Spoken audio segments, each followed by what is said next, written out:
Alors imaginez-vous, 5 heures du matin, lever du soleil, vous prenez votre board, vous allez à l'eau et vous nagez pendant 10 minutes. Il y a des moments comme ça où le surf, eh bien, vous reconnecte avec vous-même, avec la nature. Et là, ce sont des grands moments de sérénité. Le surf, c'est de l'excitation, c'est du sport, mais c'est aussi un moment où vous vous retrouvez face à vous-même.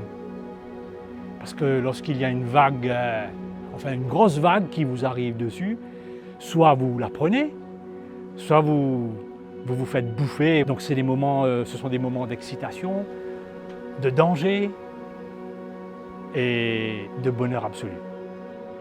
Pour moi, c'est ça le surf en fait. C'est tout ça à la fois. Je m'appelle Thierry Château, je suis un ancien journaliste et écrivain. Quand on parle de surf ou de sport de glisse à l'île Maurice, il y a un endroit qui s'impose, c'est Tamarin. Et en ce qui me concerne, la première fois que je suis venu à Tamarin, ça devait être au début des années 70. J'étais encore enfant et je me rappelle c'était en hiver. Et en hiver, il faut savoir qu'il y a des entrées de houle très importantes. Et il y a des moments où les vagues pouvaient atteindre 2 mètres. Mais quand j'étais gosse, je ne me doutais pas qu'on pouvait chevaucher les vagues. Nous, avec les copains, mon père, on allait tout simplement nager dans les vagues et on se faisait emporter, rouler dans les vagues de la baie. Et puis un jour, j'ai découvert des gens, des étrangers, qui visiblement séjournaient à Tamarin, grands, blonds, des hippies. Et je pense que ça devait être des Californiens ou des Australiens, et c'était des surfeurs. Et c'est là que j'ai vraiment découvert le surf, mais en spectateur. Et ce n'est que beaucoup plus tard que j'ai eu mes premières expériences du surf, toujours à Tamarin. Et puis plus tard, à l'adolescence, je dirais, là on est à peu près fin des années 70, et puis finalement un jour c'est arrivé, grâce à un copain dont j'aimerais parler, il s'appelle Simon Bradshaw. Et je peux vous dire que ça a été catastrophique, parce qu'apprendre à surfer, il faut vraiment s'accrocher. On se fait rouler dans les vagues, quand c'était à la baie de Tamarin, heureusement sans encombre. Par contre, si on se fait prendre dans la houle ou dans les vagues sur les récifs, ça c'est une autre histoire. Le surf s'est développé, il y a eu, je dirais, plusieurs générations de surfeurs qui se sont transmis les planches, qui se sont transmis, on va dire, la connaissance un peu et la passion de la vague et du surf, de père en fils ou de grand frère en petit frère, etc. Et moi-même, eh bien, j'ai transmis ma passion du surf à ma fille, Aurélie. Je me rappelle des premières fois avec mes 2 copines, mes 3 copines, Manon et Amélie Anard et puis Marie Laverdon. Et on était toutes contentes d'apprendre à surfer dans la baie parce qu'on savait qu'au bout de cet apprentissage avec nos parents respectifs, son papa aussi surfait, leurs parents, on pourrait aller profiter de Dal, justement, le récif sur lequel allaient nos parents pour s'amuser. Les parents qui nous encouragent depuis la plage parce que forcément on n'a pas les mêmes bras que nos papas. Et à 11 ans, 12, 13 ans, dépendant des copines, il fallait se mettre debout. Nous, ça mettait un peu plus de temps à se passer.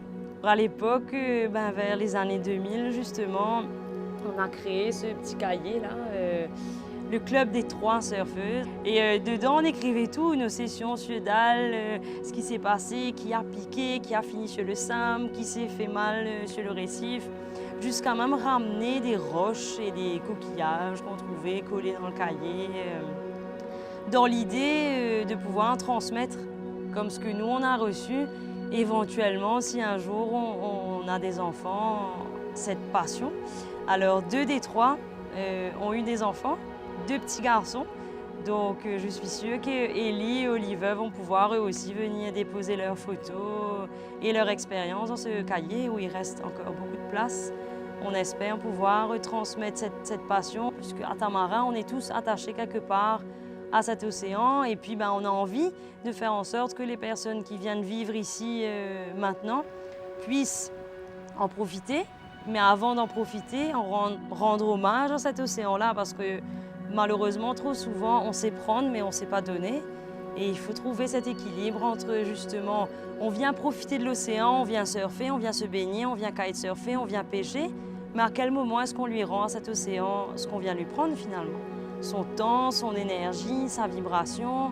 Et moi, j'espère pouvoir réussir à travers de petites actions, le yoga, les échanges d'événements, les discussions avec les personnes, pouvoir rendre à cet océan tout cet amour, cette sérénité qu'il nous apporte quotidiennement. Merci pour cette transmission de cet amour pour l'océan qui aujourd'hui a une place importante dans ma vie et qui représente quand même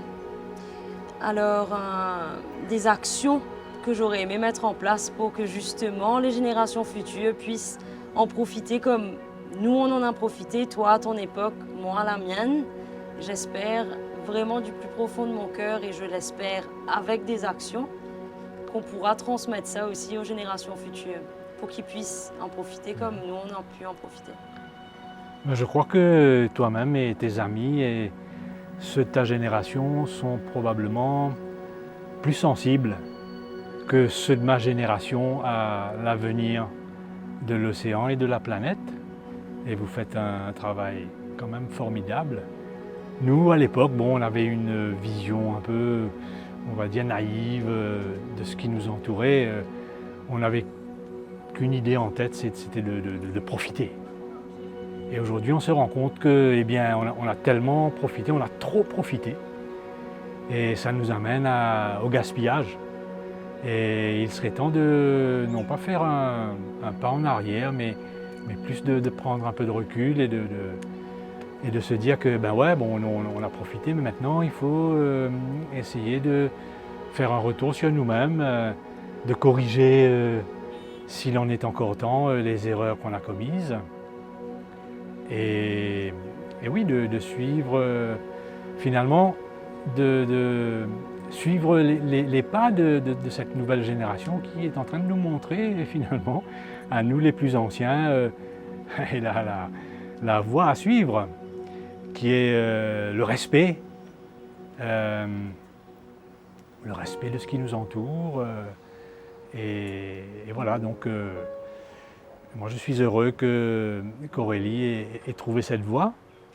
Et je la suis dans cette voie. Et tu parlais de pas en arrière. Eh bien, j'ai lu quelque chose, il y a une citation, il y a 2 ou 3 jours. Peu importe si on fait un pas en arrière, puisqu'après, il y a toujours un pas en avant, et c'est les gens qui font le cha-cha-cha qui dansent la vie. Et ça, je trouve ça top. Un pas en arrière veut dire un pas en avant aussi.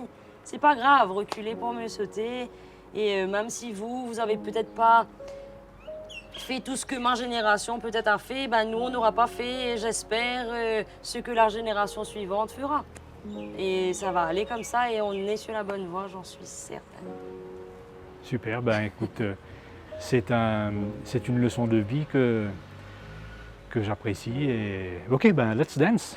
Dancing.